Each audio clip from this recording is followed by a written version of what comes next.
Hello and welcome to Let's Talk, a series of podcasts by the Hazel and Betty Ford Foundation on issues related to substance use prevention, research, treatment, and recovery from addiction to alcohol and other drugs. My name is William Moyers. I'm your host, and I've worked at the Hazel and Betty Ford Foundation for 23 years now. But before that, I was a patient in 1989 and again in 1991, and so I know these issues personally, and I know these issues that we talk about professionally. And so too does my guest today, Brenda Iliff. Hello, Brenda. Hi. Welcome back. Brenda is the Executive Director of Hazel and Betty Ford's operations in Florida and has been an employee, I guess is the best way to say it, of Hazel for more than 20 years now. You and I go way back. Yes, we do. Yes, we do. Tell me, today our talk is about, it's a topic that I used to call cross-addiction, but it's now got a new term, addiction interaction disorder. What is that? Addiction interaction disorder is when people struggle with more than one addiction. So with cross-addiction, a lot of times people think it's, yes, my brain can't handle alcohol and it can't handle meth, and that's true. Where when we talk about addiction interaction disorder, we're talking about separate either substance use disorders such as food or behavioral disorders such as sex. So addiction interaction disorder is moving between addictions, or sometimes it's when one addiction exacerbates another addiction. Is that because in our rewired brains, the effect of alcohol can be the same as the effect of food? Absolutely. How does that Yeah. work? Well, the brain doesn't really care where it gets the feel good from. And we all love that feeling of dopamine. So like with food, we eat and we have a little bit of dopamine that's released and it feels good.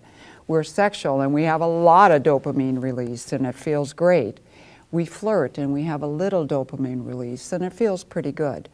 We drink and we have more dopamine released. We use crack cocaine and we have a lot of dopamine released and it feels good. For some folks, they cross the line into addiction because they keep seeking that feel good. So they're out of control, whether it's in the use of their cold beer or warm whiskey, or in their use of relationships or food or other things that affect the brain the same way. A lot of the times the symptoms of addiction, we have to look at the symptoms of addiction. So is it out of control? Have I tried to control it?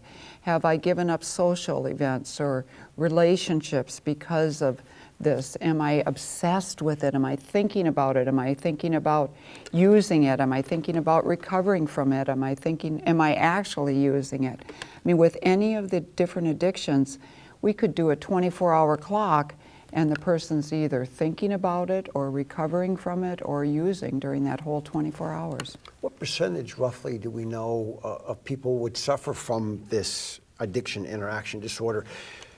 What I mean by that is those who have the alcohol or drug issue. What percentage of them would also have this crossover addiction? Well, we know that the general population, about 10% struggle with alcohol and drug disorders, so they're already at risk for other addictions because the brain doesn't care where it comes from. Because of the stigma of the other addictions, there hasn't been a lot of study on how many.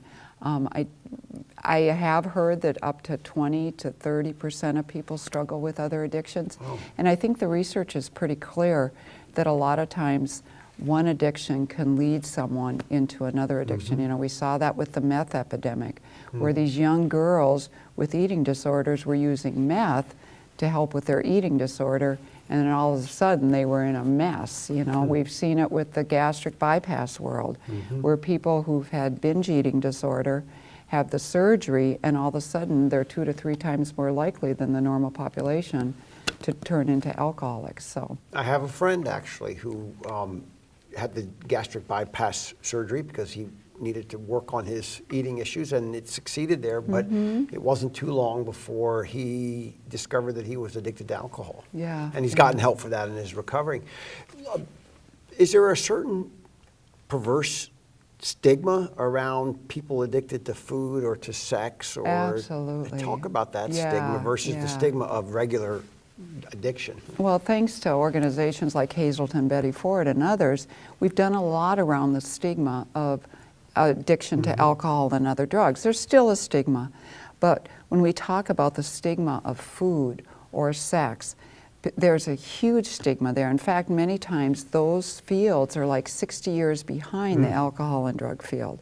Even in the rooms of 12-step rooms of Alcoholics Anonymous or Narcotics Anonymous, we don't talk about food or sex. And granted, that's because our primary purpose is around alcohol and drugs. Even at Hazelton Betty Ford, our primary purpose is alcohol and drugs and getting people sober from that. But what that leaves people with is, nobody's talking about this. Right. I must really be bad. Right. I must really be unique. I'm going to keep this secret. And we know what secrets do for people. Yes. You know, with the food and with the sex, it's so easy to sneak and to hide. You know, we talk about the 3 A's.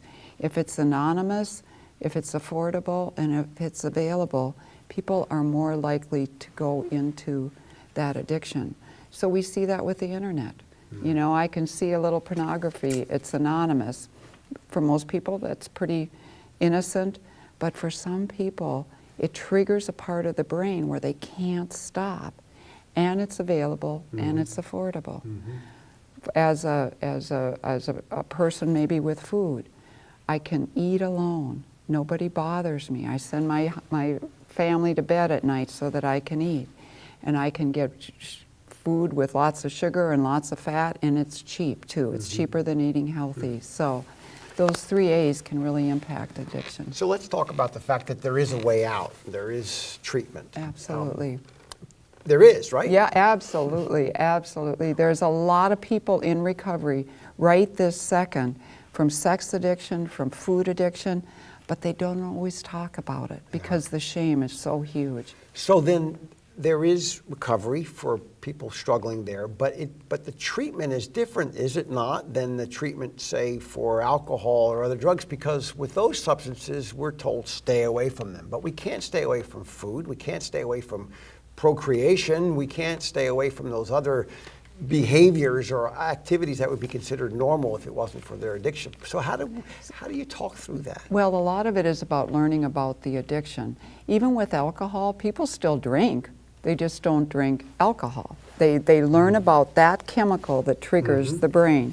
For food addiction, they might learn about whatever that chemical is for them. For a lot of people, it might be the sugar. For others, it might be the fat. For others, it might be wheat. For others, it's the whole volume, that feeling of fullness, or that feeling of starving that can trigger the obsession.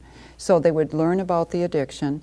For sex addicts, there's certain triggers. There is differences in the treatment. You might talk about inner circle behaviors and middle circle behaviors and outer circle, or green, red, and yellow food. So there's different language that people use in the recovery process.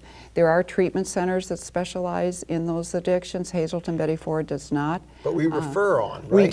We do refer. Yeah. There's also things called intensives, where people go for 4 to 6 days, similar to our family programs, where they get an immersion, they learn about the addiction, they're able to detox, if you will, from it, and then get sent to 12-step recovery groups. And there's a lot of 12-step recovery groups. They have different names in different parts of the country. So for sex, there's Sexaholics Anonymous, Sex and Love Addicts Anonymous, Sex Addicts Anonymous, Recovering Partners.